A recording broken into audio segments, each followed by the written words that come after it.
शहीदों की चिताओं पर लगेंगे हर वर्ष मेले, वतन पर मिटने वालों का यही बाकी निशान होगा।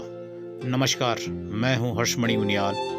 आप सबका स्वागत है उत्तराखंड की आवाज़ में। जैसा कि आप सभी को विदित है कि 8 दिसंबर की जो घटना है उस पूरे देश को झकझोर गई।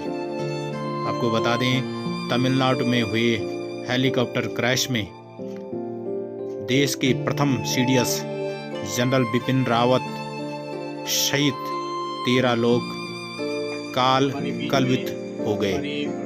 आज पूरे देश में जगह जगह उनकी याद में लोग शोक सभाएं कर रहे हैं, उनको अपने अपने स्तर से श्रद्धांजलि अर्पित कर रहे हैं। इसी उपलक्ष्य में शमियाला बाजार में, अमन लॉज में व्यापारी वर्ग, शिक्षा वर्ग और नगर पंचायत से जुड़े लोगों ने कैंडल जलाकर उनको अपनी श्रद्धांजलि व्यक्त की। इस मौके पर लोगों द्वारा देश उनके कार्यों को, उनके बलिदान को याद किया गया और नारेबाजी कर उनको अपनी श्रद्धांजलि अर्पित की गई। बिपिन रावत जिंदाबाद, जिंदाबाद जिंदाबाद।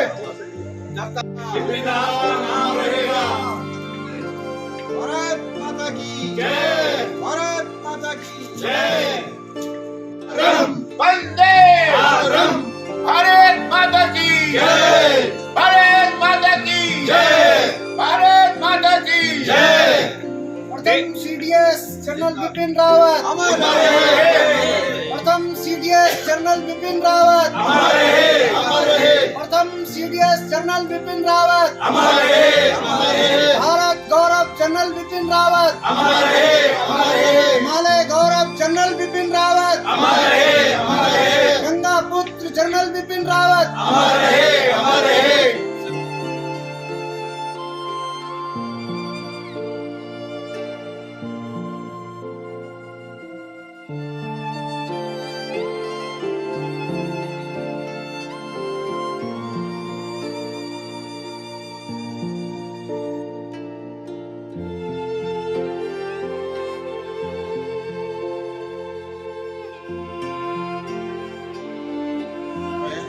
श्रद्धांजलि और 2 मिनट का मौन रखेंगे उनकी श्रद्धांजलि के लिए।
सर, चमियाला बाजार के आप लोग यहाँ पे इकट्ठा हुए हैं, जिसमें व्यापारी वर्ग से लेके शिक्षक वर्ग से लेकर तमाम वर्ग के लोग यहाँ पर इकट्ठा हुए हैं। क्या कुछ कहना है सर?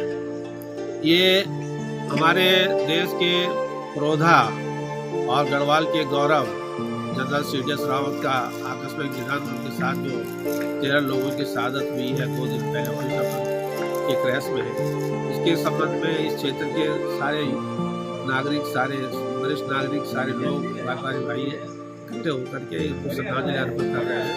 जनरल रावत जो है इस प्रदेश के सबसे बड़े योद्धा तो थे ही, उनकी गिनती दुनिया के बड़े योद्धाओं में इस समय थी। उनकी जो प्लानिंग थी, भारतीय सेना को, तीनों सेनाओं को इस ढंग से एकत्रित करने की, एक्शन करने की योजना थी, जिसमें किसी भी दुश्मन के दुश्मन का जो जवाब है वो एक साथ दिया जा सके और उनकी जो ये अधूरी सपने रह गए हैं इस देश को अभी आगे बढ़ना है, उनके चरणों में चलना है। मैं उनके परिवार, उनके सगा संबंधी, भारतीय सेना के सभी लोगों को और अन्य लोग जो उनके साथ शहीद हुए हैं उनके परिवारों को संवेदना प्रकट करता हूँ और उनके परिवारों को भगवान शांति दे, उनको मनोबल को बढ़ाए रखे और इस देश का नाम जो है ऐसे लोगों के कारण जो रोशन हुआ, उनके कार्यों को आगे चले, उनके किए हुए कार्यों को आगे चलेगी और भारतीय सेना जो है और भी मजबूत से मजबूत होकर के दुनिया की विश्व की सबसे सशक्त सेना बनेगी, ऐसी हमारी आशा है, उम्मीद है। इन्हीं शब्दों के साथ मैं उनको श्रद्धा सुमन अर्पित करता हूँ। जो भारतीय सेना के प्रथम CDS थे जनरल विपिन रावत जी, वह एक अप्रतिम योद्धा थे और देश के लोकप्रिय प्रधानमंत्री जी के वो अपने आप में दक्षिण भुजा थी। जिस समय एयर स्ट्राइक हुई पाकिस्तान के विरुद्ध, उस समय उनकी जो सशक्त और प्रभावी जो कार्यवाही की रणनीति थी, रात्रि को प्रधानमंत्री जी के साथ और जो हमारे NSA हैं डोभाल जी, उनके साथ बैठ करके और बहुत ही कारगर और बहुत ही सटीक रणनीति बना करके पाकिस्तान के दांत खट्टे कर दिए थे।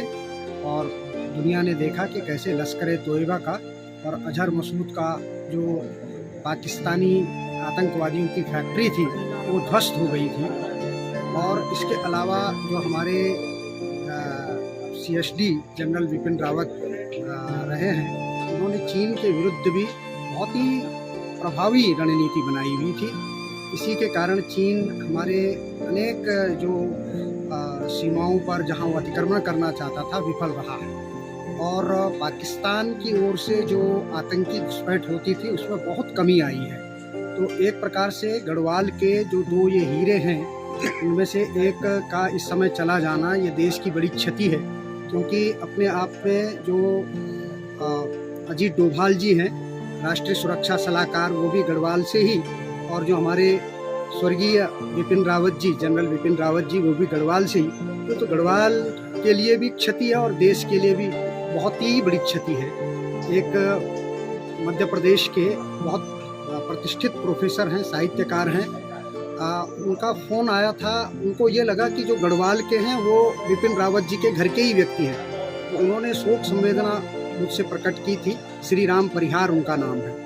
तो मैं मानता हूं कि ये हमारे देश की बड़ी क्षति है, लेकिन हाँ, मनोबल नहीं टूटेगा। उनका आशीर्वाद, उनका पाथे, उनका मार्गदर्शन और उनकी आत्मा हमारा पथ प्रदर्शन करती रहेगी। वो एक ज्योतिपुंज जो कि विराट में विलीन हो गए, लेकिन भारतीय सेना का मार्गदर्शन उनकी आत्मा सदैव करती रहेगी। और मैं इस अवसर पर यह भी कहना चाहता हूँ कि जो उनके साथ अन्य 13 जो दिवंगत हुए, जो हुतात्माएं, उनके लिए भी, उनकी आत्मा की शांति के लिए भी ईश्वर से हम सब कामना करते हैं। नगर पंचायत चमियाला के जो भी प्रतिष्ठित नागरिक वृंद यहाँ पर हैं, और यह भी कामना करते हैं कि ईश्वर उनको शांति प्रदान करें, अपने श्री चरणों में स्थान दें और उनके परिवार को इस दारुण दुख सहने की सहन शक्ति प्रदान करें। इतना ही।